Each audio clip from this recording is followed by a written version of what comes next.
Assalamualaikum warahmatullahi wabarakatuh. Waalaikumsalam Waalaikumsalam warahmatullahi warahmatullahi wabarakatuh. wabarakatuh.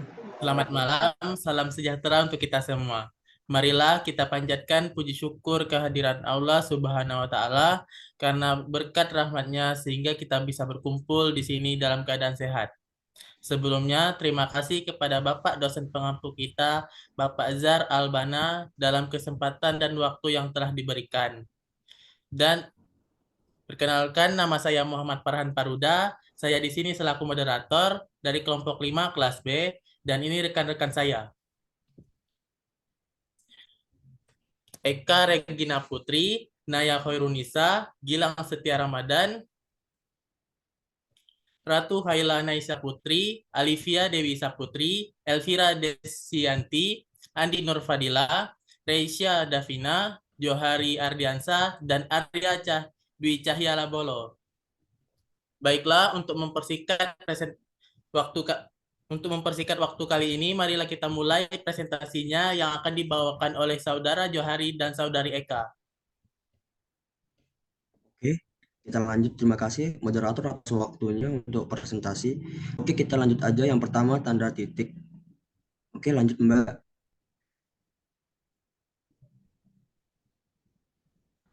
Mbak, oke tanda titik. Tanda titik, tanda baca yang digunakan pada akhir kalimat pernyataan. Bisa diikuti kalimat baru setelahnya atau berakhir begitu saja. Oke, lanjut. Oke, ada beberapa penggunaan tanda titik. Oke, yang pertama tanda titik digunakan sebagai akhir kalimat. Contohnya, mereka duduk di sana. Oke, penjelasan, unsur yang dipilih adalah tanda titik pada penulisan akhir kalimat. Oke, yang kedua, tanda titik digunakan untuk menunjukkan waktu atau jangka waktu. Contohnya, pukul 1 lewat 35 menit 20 detik. Penjelasan, unsur yang dipilih adalah tanda titik pada penulisan angka jam dan detik. Oke, yang ketiga, tanda titik digunakan untuk memisahkan bilangan ribuan atau kelipatan yang menunjukkan yang menunjukkan jumlah. Contohnya, Indonesia memiliki lebih dari 13.000 pulau. Penjelasan, unsur yang dipilih adalah tanda titik pada pemisahan bilangan ribuan atau kelipatan. Oke, lanjut. Oke, yang nomor 4, tanda titik tidak digunakan pada akhir judul dan subjudul. Contohnya, tabel 5 sikap bahasa generasi muda berdasarkan pendidikan. Penjelasan, tanda titik tidak digunakan pada unsur akhir, judul, dan bab judul. Oke, yang kelima, tanda titik tidak digunakan untuk memisahkan bilangan ribuan atau kelipatan yang tidak menunjukkan jumlah. Contohnya, dia diangkat sebagai PNS dengan NIP 19970111015041002. Penjelasan, tanda titik tidak digunakan pada unsur penulisan NIP. Oke. Yang kedua, tanda koma. Tanda koma biasanya digunakan untuk memisahkan unsur dalam suatu perincian atau memisahkan nama dan gelar, seperti anak kalimat dan induk kalimat dan sebagainya. Adapun penggunaan tanda koma, yang pertama, tanda koma biasanya digunakan di antara unsur-unsur dalam perincian kata, frasa, atau bilangan. Contohnya, acaranya akan dimulai dalam hitungan 1, 2, 3. Penjelasannya, unsur yang dipilih adalah tanda koma pada perincian penyebutan bilangan. Dan penggunaan kedua, tanda koma biasanya digunakan sebelum kata penghubung. Contohnya, saya ingin membeli roti, tetapi uang saya belum cukup. Penjelasannya, unsur yang dipilih adalah tanda koma pada kata penghubung yaitu tetapi. Penggunaan yang ketiga biasanya digunakan untuk anak kalimat yang mendahului induk kalimat. Contohnya, karena baik hati, dia mempunyai banyak teman.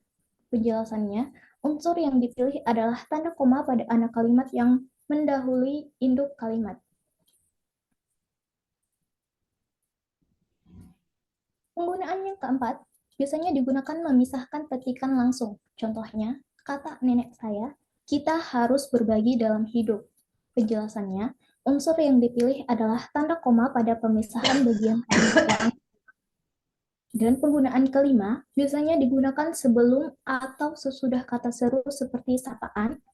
Contohnya nih, oh, hey, nak, dan sebagai berikut. Nah, contoh selanjutnya, dia baik sekali, Bu. Penjelasannya, unsur yang dipilih adalah tanda koma pada kata sapaan.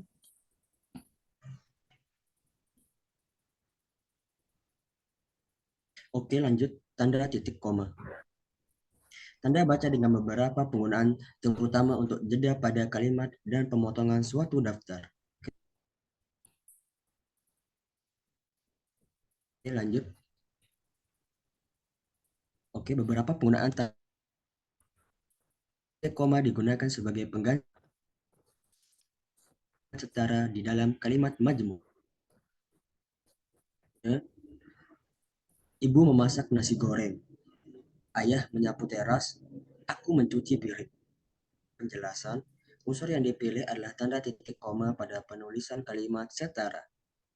Oke, yang kedua, tanda titik koma digunakan pada bagian perincian frasa verbal. Contohnya, syarat pendaftaran magang. Yang pertama, mahasiswa aktif. Yang kedua, sehat jasmani dan rohani. Yang ketiga,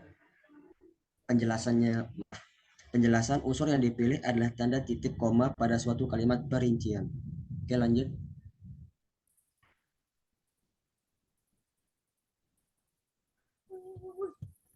Oke, lanjut, Mbak.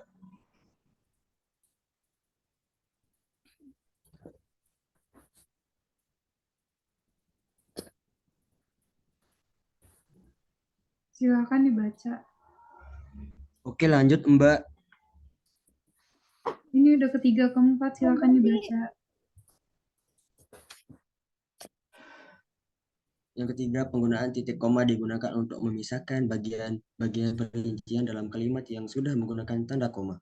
Contohnya, saya membeli buku, pensil, dan tinta baju celana. Penjelasan, unsur yang dipakai adalah tanda titik koma yang memisahkan bagian suatu perincian pada kalimat. Oke, yang keempat, tanda titik koma digunakan untuk memisahkan sumber kutipan. Contohnya, kasus perencanaan bahasa di Indonesia dianggap sebagai salah satu yang paling berhasil. Fishman 1974, Moelino 1985, Samuel 2008. Penjelasan, unsur yang dipakai adalah tanda titik koma pada sumber kutipan. Oke, lanjut. Yang keempat, tanda titik dua. Tanda titik dua biasanya digunakan dalam kalimat yang dilambangkan dengan tanda titik dua, memiliki ukuran yang sama dengan garis vertikal yang sama. Adapun penggunaan pertama digunakan pada akhir suatu pernyataan lengkap yang diikuti perincian atau penjelasan. Contohnya, mereka memerlukan perabot rumah tangga, kursi, meja, lemari. Penjelasannya, unsur yang digunakan adalah tanda titik dua pada pemisah juga penjelasan lengkapnya. Yang kedua, penggunaan digunakan jika perincian atau penjelasan itu merupakan bagian dari kalimat lengkap. Contohnya, kita memerlukan kursi, meja, dan lemari. Penjelasannya, tanda titik dua tidak dipakai pada unsur perincian atau penjelasan pada suatu kalimat yang sudah lengkap dengan pelengkapnya. Penggunaan yang ketiga digunakan sudah kata atau frasa yang memerlukan perincian. Contohnya, ketua, Ahmad Wijaya, wakil ketua, Denny Simanjuntak. Penjelasannya, unsur yang digunakan adalah tanda titik dua pada sebelum suatu pernyataan dan bagian setelah tanda titik dua berupa ungkapan atau penjelasan. Penggunaan yang keempat digunakan sebelum menyampaikan kutipan langsung dari seseorang. Contohnya, guru berkata pada muridnya, jangan lupa mengerjakan tugas rumah. Penjelasannya, unsur yang digunakan adalah tanda titik dua yang menandai bahwa ucapan selanjutnya adalah sebuah kutipan langsung. Penggunaan yang kelima biasanya digunakan untuk penulisan tanda baca. Contohnya, Tribun Yogyakarta XX nomor 03 2022 10. Penjelasannya, unsur yang digunakan adalah tanda titik dua pada suatu jilid yang kemudian dilanjut dengan nomor halaman. Oke, lanjut. Tanda hubung. Tanda garis yang menghubungkan unsur kata yang terpisah oleh pergantian baris, memisahkan bentuk ulang, menggabungkan unsur bentuk majemuk. Oke, lanjut. Penggunaan tanda hubung. Yang pertama, tanda hubung digunakan untuk menyambung suku kata yang terpenggal oleh pergantian bebas. Contohnya, hari ini kita akan pergi ke pasar. Penjelasan, unsur yang digunakan tanda hubung untuk menyambung suku kata yang terpisah. Oke, yang kedua, tanda hubung digunakan untuk menyambung unsur kata ulang. Contoh, anak-anak itu terlihat sangat lucu. Penjelasan, unsur yang digunakan adalah tanda hubung pada penyambungan kata ulang. Yang ketiga, tanda hubung dipakai untuk menyambung kata penulisan tanggal, bulan, dan tahun. Contoh, sekarang tanggal 18 bulan 10 tahun 2020. Penjelasan, unsur yang dipilih adalah tanda hubung pada penulisan tanggal, bulan, dan tahun. Oke, yang keempat, tanda hubung digunakan untuk memperjelas hubungan bagian kata. Contoh, berevolusi. Penjelasan, unsur yang digunakan adalah tanda hubung pada penjelas bagian kata. Oke, yang kelima, tanda hubung digunakan untuk merangkai sebuah kalimat. Contoh, ke dengan penulisan angka menjadi ke 1, ke 2, dan seterusnya. Penjelasan, unsur yang digunakan adalah tanda hubung pada rangkaian kata ke. Oke, terima kasih. Moderator, Demikian akhir presentasi kita. Semoga apa yang disampaikan oleh Saudara Johari dan Saudari Eka bisa bermanfaat untuk kita semua. Sekian dari presentasi kita. Kami ucapkan wassalamualaikum warahmatullahi wabarakatuh. Waalaikumsalam. Assalamualaikum warahmatullahi wabarakatuh. Waalaikumsalam warahmatullahi wabarakatuh. Warahmatullahi wabarakatuh.